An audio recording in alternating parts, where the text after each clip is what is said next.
Halo semua sahabat KAI Lovers, masih di channel saya di YouTube kami kotaharapanindah.dpg dengan saya Arta Kota Harapan Indah dan rekan saya dengan Desi Kota Harapan Indah. Oke, jadi kita di sini bakal bahas tentang apa kayak Desi? Mengenai KPR ya kakak. Oke, tapi sebelum kita mulai, buat semua para sahabat KAI Lovers yang belum subscribe, Mohon like dan komen di bawah ini. Oke, para sahabat KAI Lovers, untuk kali ini kita bakalan bahas satu tentang ya pokoknya gak jauh-jauh tentang dari properti deh. Nah, cuma nanti kita yang mau ditanya itu tergantung dari pertanyaan dari Kak Desi. Nah, Kak Arta, kalau boleh tahu apa sih itu KPR? Ya, jadi KPR itu adalah kepanjangan dari kepemilikan kredit. KPR itu jadi kredit pemilikan rumah. Dimana buat teman-teman sahabat KAI Lovers yang beli rumahnya nggak bisa cash atau cicilan bertahap ke developer, itu bisa menggunakan KPR atau jasa banknya. Jadi lewat lembaga perbankannya kayak biasanya kalau KPR itu prosesnya itu agak panjang karena butuh persyaratan yang lebih banyak dibandingin kita beli cash atau cicilan bertahap Kak Desi. Kalau persyaratannya apa aja itu Kak? Nah, kalau untuk KPR tuh dia ada dua jenisnya. Yang pertama buat sahabat-sahabat di sini ada jenisnya usaha. Yang kedua dia sebagai karyawan kayak Kalau dia sebagai usaha yang dibutuhin itu KTP suami istri kalau sudah menikah, NPWP, kartu keluarga, surat menikah, terus sama SKU kalau dia perorangan perusahaannya. Tapi kalau perusahaannya udah CV atau PT, dia dibutuhin SIUP TDP sama Kemenhukamnya. Tapi kalau dia masih usahanya kayak usaha-usaha warung, dia cukup SKU aja udah bisa.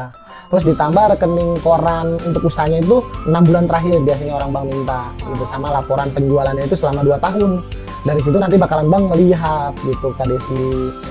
Nah, kalau untuk karyawan sendiri itu yang dibutuhin hampir sama untuk data pribadinya. KTP suami istri, NPWP, surat nikah, kartu keluarga.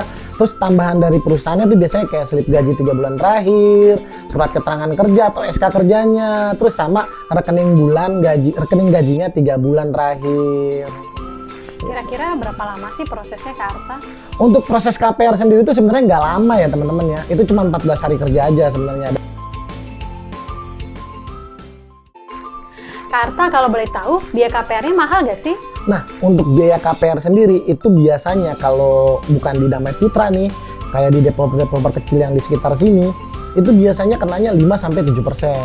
Nah, tapi kebetulan kalau di Damai Putra kita ada diskon dari banknya, itu sekitar 3-4%. Wah, lumayan ya. Iya, nah 3-4% ini apa aja sih? Biasanya tuh ada provisi, biaya administrasi, biaya apresial, terus biaya notaris akad kreditnya ya, terus sama asuransi jiwa sama asuransi kebakaran Kak Desi. Okay. Jadi kalau udah bayar itu semua, kakak udah bisa akad kredit langsung. Nah Kak Arta, kalau misalkan dari kita booking nih, booking rumah sampai ke proses KPR itu berapa lama Kak? Jadi kalau di Damai Putra kan ada unit yang ready sama inden nih Kak. Nah, kalau untuk yang unitnya ready, itu kan bisa langsung proses. Nah, kalau langsung proses itu biasanya pembelian, booking fee, lengkapin berkas, itu 14 hari udah ada hasil, itu langsung akad kredit, 1 bulannya udah serah terima rumah, Kak. Nggak lama ya, Kak? Nggak lama, Kak. Tapi kalau yang inden, itu kita DP-nya dicicil, Kak. Jadi, konsumen tuh ringan, karena dia cuma cicil DP aja. Angsurannya belum dicicil. Gitu.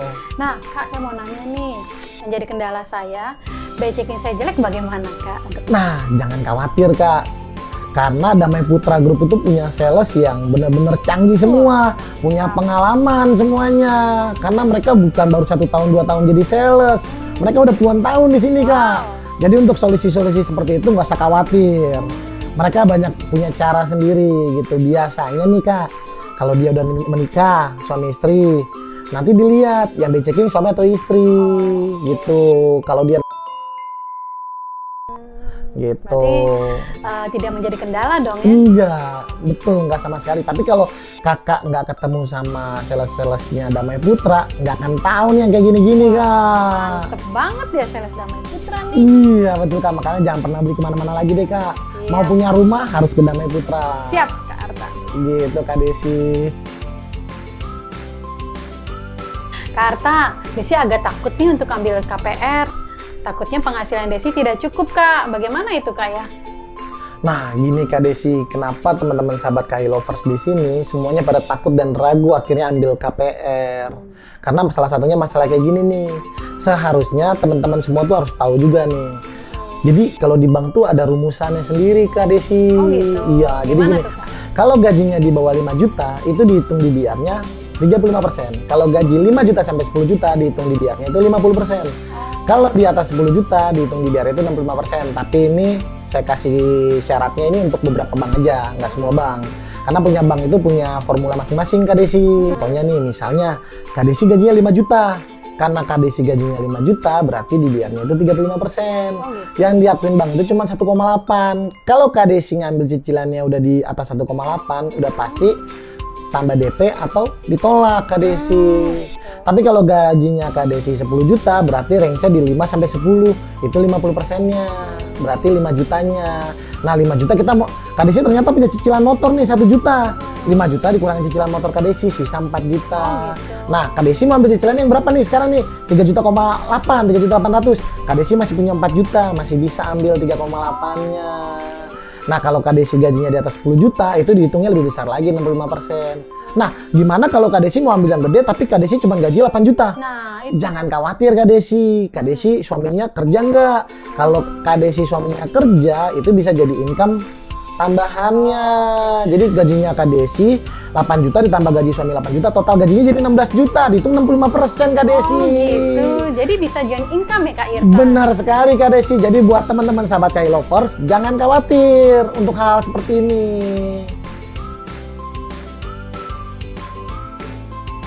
Kak Arta, emang benar gak sih Desi dengar kalau kita ambil KPR, jadi yang kita bayarkan bisa 2 kali lipat ya Kak? Atau totalnya bisa 2 kali lipat dari harga yang kita bayarkan Kak? Nah, ini Kak Desi, Arta juga mau jelasin nih buat Kak Desi sama teman-teman sahabat KAI Lovers yang ada di sini semuanya. Oke. Jadi teman-teman tuh pasti mikirnya beli rumah harga 600 juta, tiba-tiba yang harus dibayarkan atau dibebankan kepada calon debitur tuh biasanya bisa jadi sekitar 1,2 M. Kok bisa gitu? Bank itu ambil untung bunganya segitu. Jangan berpikirnya seperti itu Kak Desi. Kak Desi harus berpikirnya itu, menghitungnya itu harga 600 juta bayar 20 tahun dengan bunga 600 juta. 600 juta dibagi 20 tahun. Oh gitu. Itu sebenarnya tetap kecil Kak Desi. Tapi biar nih apa kasih sedikit kisi-kisi nih Kak Desi. Nah, sekarang kita ngomongin, saya kasih perbandingan nih Kak Desi. Kak Desi sekarang beli harga rumah 500 juta. Terus Kak Desi maunya mau KPR, beli cash. Kak Desi sekarang nabung, baru kekumpul uang 10 tahun lagi. 500 jutanya. Ternyata Kak Desi pas mau beli 10 tahun ke rumah di situ lagi, harganya udah 1 M. Rugi nggak Kak Desi? Beli harga 10 tahun ke depan, masih rugi 1 M. Padahal dulu bisa beli dengan harga 500 juta. Sedangkan kita nggak pernah tahu nih nanti ke depannya keuangan kita seperti apa. Bisa terjadi inflasi. Kita nggak tahu nih nanti kayak sekarang lagi ada desas-desusnya tuh invasinya Rusia ke Ukraina. Itu kan berpengaruh juga nanti terhadap suku bunga, terhadap inflasi negara gitu. Nah itu akan berpengaruh juga Kak Desi. Jadi kalau Kak Desi sekarang hitungnya ke sana, itu kejauhan berpikirnya. Kalau Kak Desi sekarang perbandingan yang ngomongin harga rumah 500 juta terus kita bayar 1,2, itu masih worth it banget, masih untung banget. Masih worth it. Benar, kenapa? Karena satu, ini siasatnya ya Kak Desi ya. Satu, kenapa? Satu, Kak Desi ambil rumah, cari bank yang bunga fixnya itu 5 tahun. Setelah 5 tahun kalau Kak Desi ada uang, itu bisa pelunasan sebagian atau pelunasan sekaligus. Itu ngurangin dari pokok Kak Desi, bukan dari total hutang. Jadi utangnya pokoknya Kak Desi berkurang. Tadinya yang Kak Desi bisa bayar 1,2 kalau kredit, karena Kak Desi bayar pelunasan sebagian, itu bisa jadi nggak 1,2 lagi harganya. Oh gitu. Gitu. Atau yang kedua, solusinya adalah misalnya nih di tahun kelima nih Kak Desi bisa misalnya migrasi bunga, atau bisa juga nanti ikut take over ke bank lain supaya dapat bunga promo lagi. Jadi kita nggak akan naik-naik lagi cicilannya, tapi harganya tetap sama gitu Kak Desi. Oke Kak Arta. Kira Desi mengerti juga ya. Iya gitu Kak Desi. Nah, gimana nih Kak Desi dari penjelasan Arta dari awal semuanya mengenai tentang KPR, dan buat semua pengetahuan sahabat-sahabat KAI Lovers yang belum pernah ambil KPR bisa lihat di sini nih. Kira-kira dari penjelasannya Arta ada yang kurang jelas nggak Kak Desi? Wah, Kak Arta, penjelasan Kak Arta sangat luar biasa dan sangat mudah dimengerti, Kak. Gitu deh. Oke, buat teman-teman sahabat KAI Lovers, saya akhirin dulu nih. Untuk masih ada yang kurang jelas atau ada yang belum masih dimengerti atau ada pertanyaan lain daripada yang kita sampaikan, bisa nanya di bawah ini ya. Gitu. Oke, untuk akhir saya ucapkan terima kasih dan Sampai jumpa. bye-bye.